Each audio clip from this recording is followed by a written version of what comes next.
Bonjour et bienvenue à cette info.tvc Express de ce mardi 17 novembre. Merci beaucoup d'être avec nous. On va commencer un tour de l'actualité qui parle de vous, les matapédiens, autant provincial que régional et surtout local avec Zoé Huitala, notre journaliste. Bonjour, Émilie. Bonjour, Zoé. Donc, on commence avec les cas de COVID confirmés pour le Bas-Saint-Laurent. Oui, en ce 17 novembre, dans le Bas-Saint-Laurent, 4 nouveaux cas aujourd'hui pour un total de 613. Il y a un cas dans la Matanie pour un total de 113, un cas dans Métis pour un total de 15 cas et deux nouveaux cas dans Rimouski-Neigette pour un total de 142. Dans la vallée de la Matapédia, on est toujours à 23 cas. Bon, tout va bien de notre côté et ça semble s'être stabilisé dans les autres MRC avoisinantes. Oui, bien justement, la Matane, on ne va pas passer à côté encore. Non. Ça va mieux. Les éclosions sont considérées comme stables. Parfait. On revient sur la résidence Les Bâtisseurs de Matane. Oui. Total de 83 cas, oui. et dont 4 décès. Oui. La résidence des Sages de Matane, 15 cas, dont 2 décès. Le centre d'hébergement de Matane demeure sous surveillance toujours, mais ça va bien, c'est stable pour l'instant. Donc, en date du 17 novembre, 515 cas rétablis, 13 décès et une hospitalisation actuellement en cours. Et le 15 novembre, il y a 2 jours, il y a eu 956 dépistages qui ont été réalisés dans la journée. Ça dépiste dans le Bas-Saint-Laurent. Un petit résumé du point de presse d'aujourd'hui. Oui, point de presse d'aujourd'hui. On a commencé en disant, bien sûr, M. Legault a dit que Saguenay-Lac-Saint-Jean, c'est encore un gros défi. C'est la place qui a le plus de cas actifs selon la proportion d'habitants. Oui.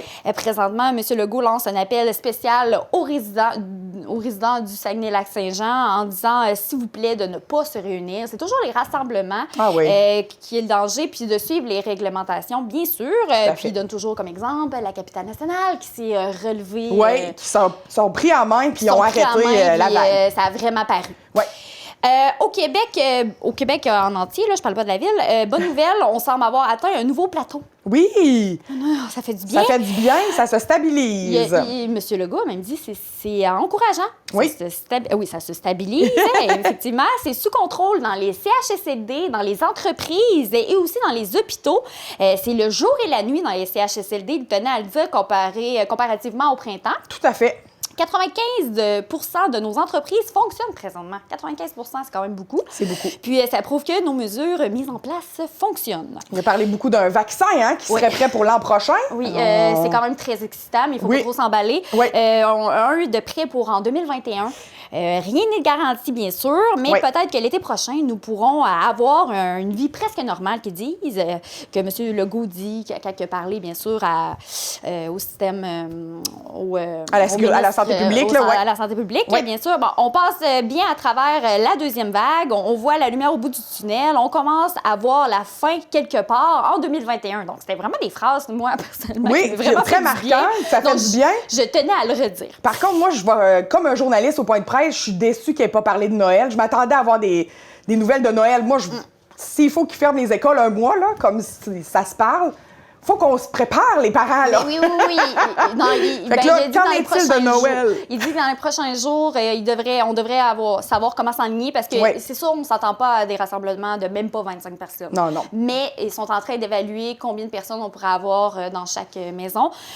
Puis, fêter, mais pas créer non plus une troisième vague. Non, tout à fait. Fêter dans la sécurité. Dans la sécurité. Donc, on devrait savoir bientôt. Puis, la même chose pour les écoles, effectivement. Tout à fait. Ça se peut que ça ferme pendant un mois. En finissant, le premier ministre tenait à mentionner que lui aussi est tanné, il aimerait travailler sur autre chose présentement, mais un dernier petit coup à donner, puis on va juste être plus heureux dans le temps des fêtes, puis l'été prochain. Il faut penser Tout à fait. au futur. Revenons aux actualités locales. Il y a eu un déversement de produits pétroliers à Amqui en fin de semaine. Oui, on voit les images à l'écran. Notre caméraman Pascal Simard, dans le fond, il est en congé, mais il était avec son cellulaire pour capter quelques images. C'est derrière la captive que ça s'est passé. C'est un passant qui se trouvait près de la rivière qui a remarqué l'huile qui flottait sur l'eau. On le voit à l'écran, là, on voyait vraiment une couche d'huile. Mais le citoyen a alerté les services d'urgence automatiquement. Il y a vraiment eu un bon réflexe. Le directeur du service incendie de la MRC, Ghislain Paradis, est intervenu sur les lieux avec une quinzaine de pompiers. Selon M. Paradis, le produit pétrolier retiré de la rivière ressemblerait à de l'huile diesel ou de l'huile à chauffage. Selon les intervenants, il s'agit d'un accident, mais ils n'ont pas encore eu le temps d'analyser le tout. Le directeur du service incendie de la MRC mentionne qu'ils n'ont pas trouvé la source, mais tous les contenus ont été récupérés, heureusement. Tout à fait. Donc, probablement à suivre pour savoir d'où ça venait, cette huile de nature pétrolière. Oui. Pour moi, ça a été tout récupéré. C'est ça qui est vraiment... Il y a un bon dénouement. Tout à fait. La Maison des familles de la Matapédia organise un souper traditionnel de Noël, mais version COVID. En s'adaptant à la COVID-19, cette année, c'est eux qui vont vers les gens. Le repas traditionnel de Noël sera livré à la maison. Donc, c'est vraiment super. C'est intéressant comme formule. Oui. Donc, vous voyez à l'écran les informations. C'est sûr que c'est livraison à domicile un peu partout à travers la MRC le 10 et le 11 décembre, sauf à Amqui, c'est le 12 décembre, puis distribution à la maison des familles sur rendez-vous. Bien sûr, donc vous devez vous inscrire finalement à la Maison des familles. À la Maison des familles, vous avez le numéro de téléphone à l'écran. Cool! Donc, le célèbre, parce que c'est très populaire, ce souper de Noël pour personnes seules, va toujours bien avoir lieu quand même. Version COVID, hein? Nouveauté à la bibliothèque Les Trésors de Delphine de Val-Brillant. Vente virtuelle de livres, d'anciens livres qu'ils font. C'est à peu près 50 cents chacun par livre, mais eux autres, ça va leur permettre à la bibliothèque de Val-Brillant d'acheter des nouveaux livres, des livres plus récents. Oui, exactement. Donc, c'est une super de belle initiative. Et si vous désirez, vous pouvez donner une contribution aussi volontaire en plus. Donc, parce que 50 cents, c'est vraiment pas beaucoup. Vous avez juste à les contacter sur la page Facebook. Bien sûr, comme je disais un peu plus tôt, la bibliothèque Les Trésors de Delphine à Val-Brillant. Puis, les écrivent en message privé. Oui, pas directement sur la page. Pas directement sur la page, en message privé, puis vous allez pouvoir vous coordonner avec eux. Ils publient les photos des livres à vendre sur la page Facebook, donc vous pouvez aller voir. Puis, cette vente est rendue possible grâce aux dons de livres de la bibliothèque d'Amqui et de la librairie Check Ça. Cool! Nouvelle façon, on se renouvelle encore en temps de COVID pour une campagne de financement très intéressant. La Société locale de développement de Lac-aux-Saumons invite la population au dévoilement de la 4e pièce souvenir de Lac-aux-Saumons. Oui, le 18 novembre prochain, donc demain. À 19h, c'est à la salle multifonctionnelle du Lac-aux-Saumons, à l'ancienne église. C'est un maximum de 25 personnes qui pourront y participer, donc arriver d'avance, c'est vraiment important. Merci beaucoup, Zoé, pour ce tour d'actualité. On s'en va à une courte pause et ensuite des entrevues que tu as réalisées plus tôt cette semaine.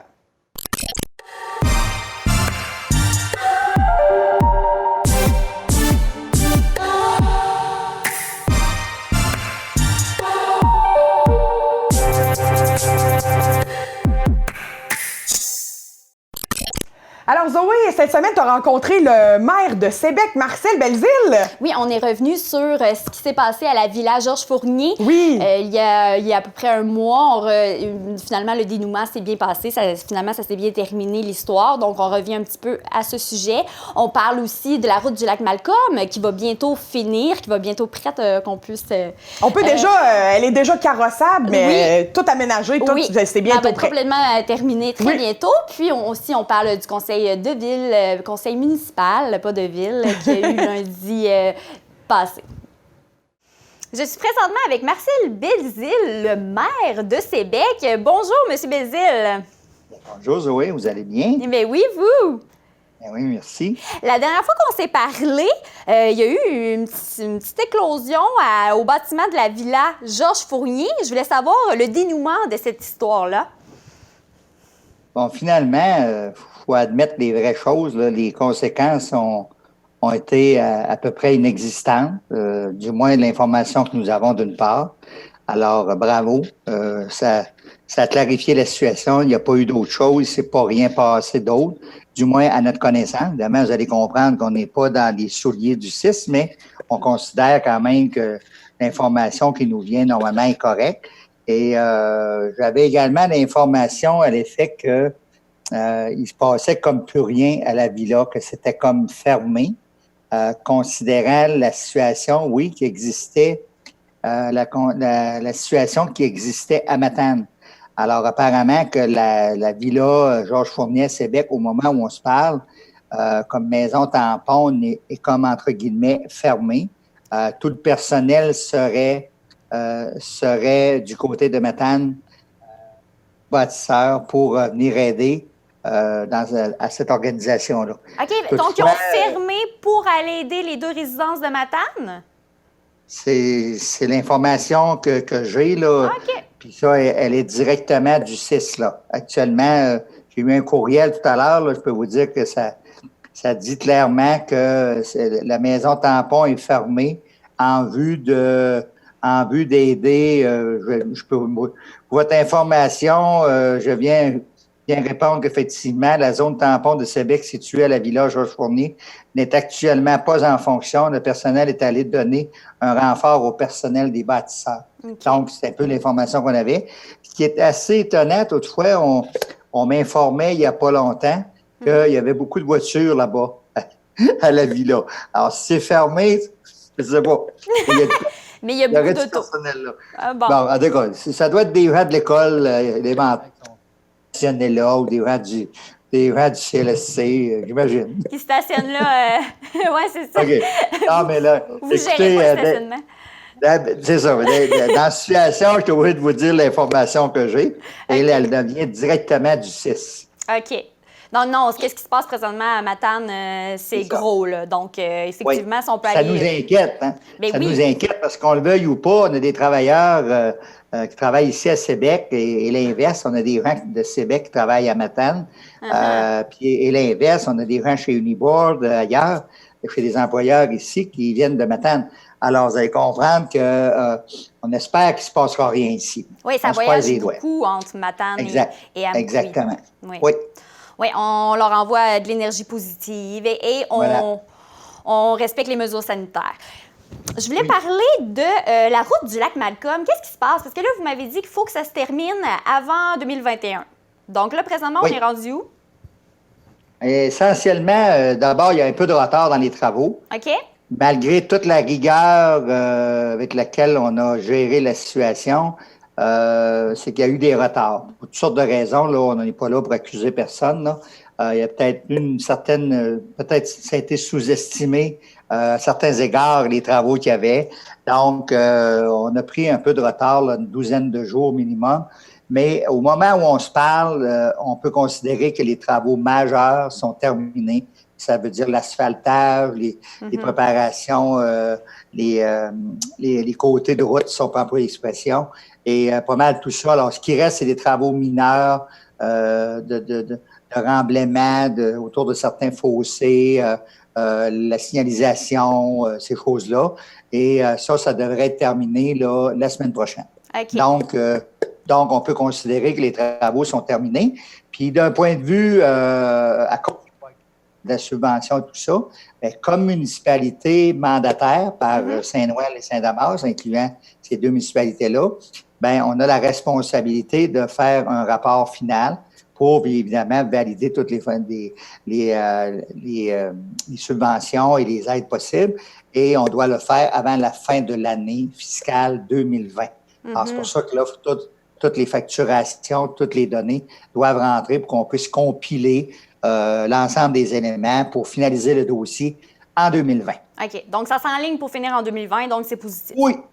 Puis, ce qui est heureux aussi, il faut le dire, on a eu une belle collaboration de notre administration, de notre direction générale, une belle collaboration de notre surveillant, la compagnie, la firme Marpeau, puis également de Rovia et compagnie, là, qui ont quand même, à travers tout les enjeux qu'il y avait, très bien collaboré avec nous. Alors, c'était un beau dossier. On est bien heureux. On est rentré aussi dans nos budgets. Ben oui. Ça, c'est fondamental. Hein, c'est que des fois, on arrive à des extras énormes, avec des plusieurs 100 000 $. Mais là, c'est pas le cas. C'est qu'on rentre véritablement dans notre budget. Fait qu'on est bien fiers de ça, bien fiers d'avoir une belle route. Puis je pense que pour l'avoir utilisé, entre autres, cette semaine, au début de la semaine, Oui. j'ai été agréablement surpris de voir quelle belle route qu'on avait comparée avec avant. Oui, on va aller voir ça à la TVC. On va aller faire un petit j'espère. reportage là-bas quand ça va être terminé, c'est sûr. Oui, oui. Oui. Mais 12 jours, j'ai l'impression que les travaux, de toute façon, il y a tout le temps du retard. Est-ce que je me trompe? Donc, 12 jours, j'ai l'impression, avec la COVID-19, c'est quand même positif. Ouais. C'est quand même... Non, c'est un fait. Je pense que je veux pas, faut pas tout associer à la COVID, mais dans les faits, faut pas nier qu'il a fallu, en termes organisationnels, prendre des précautions qui ont sans doute aidé à quelques retards qu'on a eus, effectivement. Mais mettons que c'est dans le courant des choses, quand on fait des contrats, qu'on donne des contrats, faut pas le nier, là. C'est très rare qu'on finisse avant les Très délais. rare, oui. Peut-être qu'on les met trop courts. On les met courts pour des raisons qu'on veut que ça se réalise de façon concrète et précise. Puis en même temps, ben il y a des pénalités qui sont reliées à ça s'il y a trop de retard et des choses comme ça. Puis ça, vous me permettrez de ne pas entrer dans les détails, là. Ça, c'est une question qui se règle entre les contracteurs et les donneurs de projets. Vous avez eu un conseil de ville, un conseil de municipalité de Ben oui, Sébec. parce qu'on n'est pas une ville, hein? On n'est pas une ville. Oui, c'est ça. On t'a dit de dire conseil de ville. Nous sommes une municipalité, mais un beau village en même temps. Ben oui. Faudrait que vous vous transformez en ville. En tout cas, ça, c'est un autre dossier. Oui, mais ça, il y a des critères. Il y a des critères à ça. Ouais. On ne rentrera pas là-dedans. Mais est-ce qu'il y a des choses que vous aimeriez partager qu'il y a eu durant le conseil? Bien évidemment, un conseil, c'est public. Hein? Ça veut dire que tout le monde peut visionner, surtout dans le contexte actuel. Alors, évidemment qu'on n'a rien caché. Sauf que ce qui est peut-être intéressant de dire, c'est qu'on a passé une résolution d'intervention pour faciliter certains développements dans des zones de terrain privés, là, pour nommer quelques terrains, quelques chemins sur Côte-Halley, ce secteur-là. Donc, ça va venir contribuer, aider certains contribuables, apporter des améliorations, voire même des constructions de maisons qu'ils n'auraient pas pu faire avant parce que c'était comme pas reconnu. C'était comme s'il y avait une maison en plein champ. Alors là, en décrétant puis en aidant, bien, ça va venir aider. Ça, c'est un élément qu'on trouve important. L'autre aspect aussi, c'est qu'on a créé un comité pour le projet de la Pointe du Lac, qui est un projet actuellement, il y a des investisseurs, il y a des projets qui avancent très bien présentement.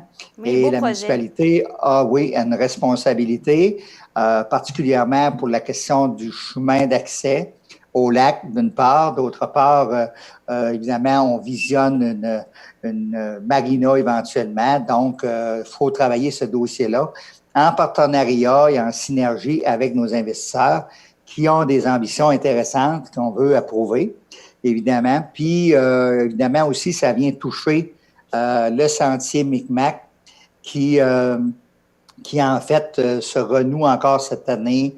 L'amélioration je vais appeler ça un entrepôt pour la machinerie, un achat d'équipement également, une glissade. Alors, on a autorisé un projet et nous contribuons comme municipalité. C'est un projet d'une 50aine de mille dollars et nous contribuons comme municipalité à la hauteur de 25 ou 26 000 $ environ pour ce projet-là, pour l'achat de certains équipements, entre autres fat bike, raquettes, peut-être même des skis, là, je ne sais trop. Là.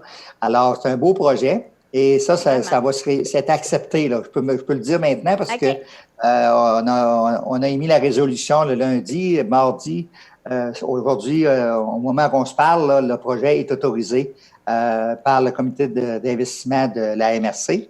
Donc, on va avancer avec ce projet-là, évidemment. Alors, c'est un beau projet. Donc, avis vous intéresser, cet hiver, Sentier Micmac va être encore plus valorisé, plus valorisant, plus intéressant pour les utilisateurs. Oui, puis le projet de marina aussi, ce serait vraiment intéressant d'avoir ça à Sébec. Parce que vous savez que moi, quand je suis rentré à la mairie en l'automne 2017, déjà en 2018, au début de l'année, j'avais signifié très clairement l'intention d'aller vers, au lieu de faire des petits projets, des choses, bon, ponctuelles, pas trop être sûr de notre affaire, que ma vision était de lancer plusieurs étapes. Et j'avais signifié que du côté de la Pointe-du-Lac, il faudrait vraiment valoriser ce secteur-là. Ça se peut pas. On a l'avantage d'avoir de l'eau du côté nord, ouest, et d'être capable de faire une marina. Vous savez, en pleine sécheresse cet été, là, on nous disait qu'il y avait pratiquement 9 à 10 pieds d'eau. Permettez-moi de vous le dire en pieds, là, mais en mètres, c'est 3 mètres et plus. Alors, ça veut dire, ça démontre hors de tout doute qu'il y a de l'eau suffisamment pour faire quelque chose d'intéressant. Et là, encore là, la marina, bien, considérant les coûts également, bien, on sait qu'on va devoir faire ça par étapes. On n'a pas la prétention de faire 56 allées pour la première année, mais on va travailler à mesure. Et c'est un projet sur une période de peut-être 2 à 3 ans, parce que, évidemment, vous allez comprendre qu'il y a des éléments à aller chercher, l'environnement, les permis, tout le tralala qu'il y a autour de ça. Mais un comité dont je fais partie, évidemment, qui va travailler maintenant sur ce dossier-là de façon très, très assidue pour avancer. Oui, très bonne idée. Il y a beaucoup d'activités qui se passent sur le lac Matapédia, puis c'est un très beau lac, donc personnellement, je trouve que c'est une bonne idée d'investir. Puis, vous savez, Zoé, ça n'enlève rien à la marina de Valbriand, ça n'enlève rien d'autres développements. Non. C'est toujours le même principe. Plus on va avoir de l'attractivité, plus on va offrir des services en loisirs, en sport, en villégiature, plus on va avoir du monde, plus on va se développer. Alors ça, c'est un peu, on a comme une vieille mentalité, là. On fera pas ça parce qu'on a déjà ça, le voisin a ça. Non. Créons une synergie ensemble, une solidarité, puis créons de gros projets, de beaux projets, puis amenons du monde dans notre belle vallée. Puis ils vont dépenser chez nous, puis il y a du monde qui vont décider de rester aussi. Alors donc, c'est pour ça qu'on pourra devenir une ville éventuellement. Pas se nuire en municipalité et s'entraider. Effectivement, vous avez bien raison. Merci Bézile, maire de Sébec. Merci beaucoup. On se reparle bientôt. Bien, au plaisir. Portez-vous bien. Au revoir tout le monde. Au revoir, merci.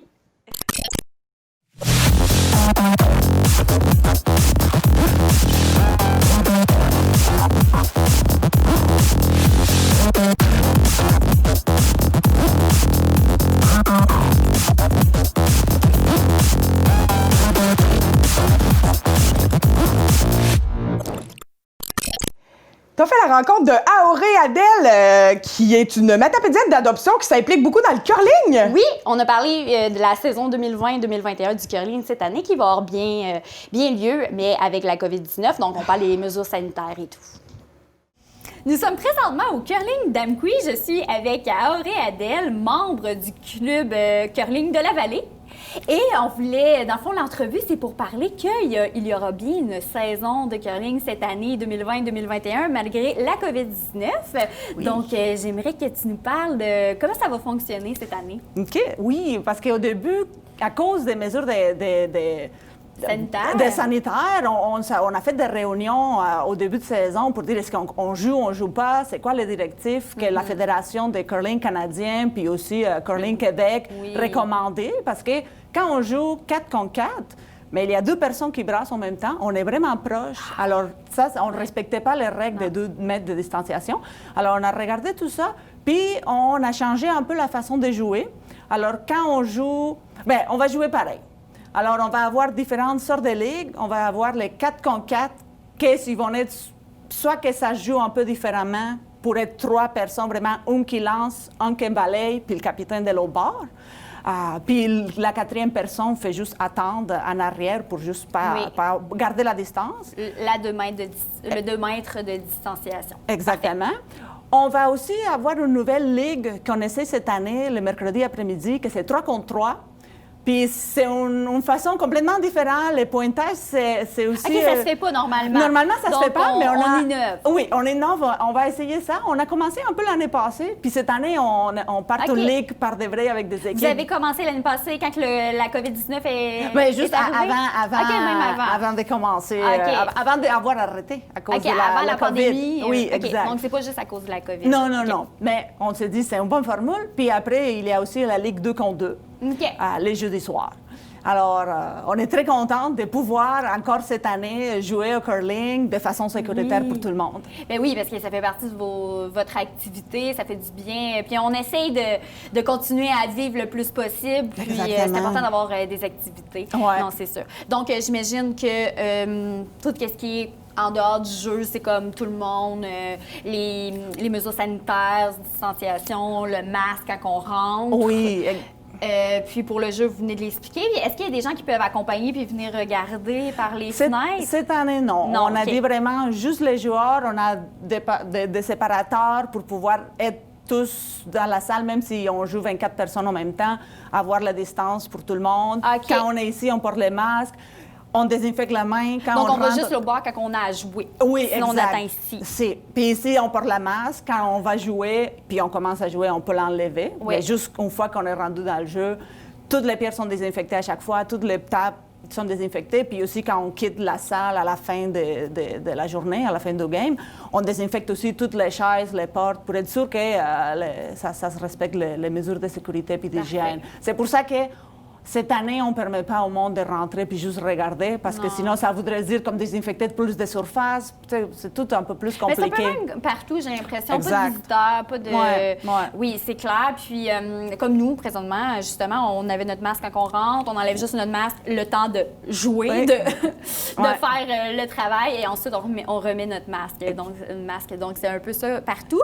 Là, vous avez commencé cette semaine à jouer, mais on peut s'inscrire pour être dans le club de la Vallée, Club Curling de la Vallée, jusqu'à la fin du mois de novembre. Oui, en principe, les inscriptions étaient, ça se fait toujours octobre, début novembre. Ben, normalement, c'est avant, mais à cause du COVID, on a repoussé ça un peu.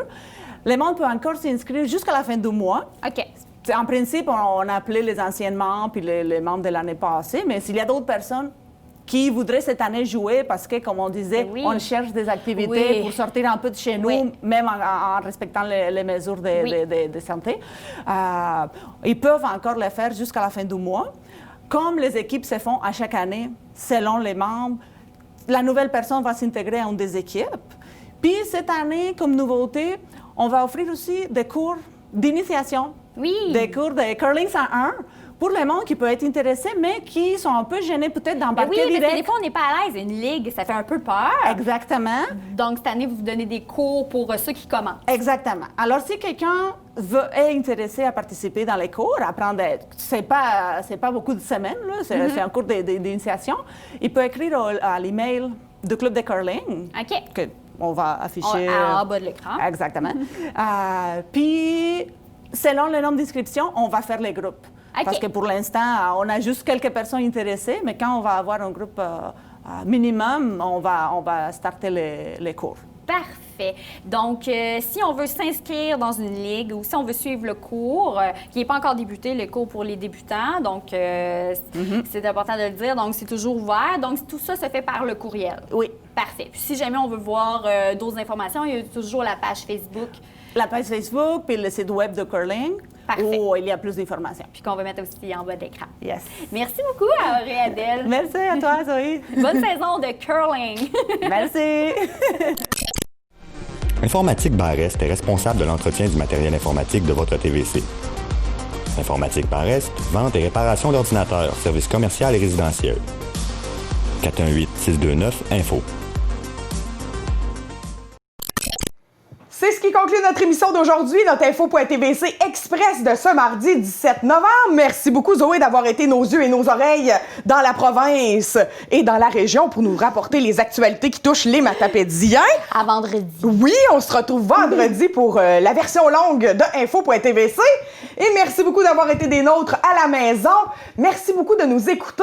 Continuez de nous suivre sur les réseaux sociaux. C'est nos 40 ans en 40 jours, donc une publication par jour des archives. Si vous avez manqué notre édition spéciale 40 ans d'archives salade de fruits, elle est encore sur notre page Facebook et sur notre chaîne YouTube. Merci beaucoup et on se voit vendredi!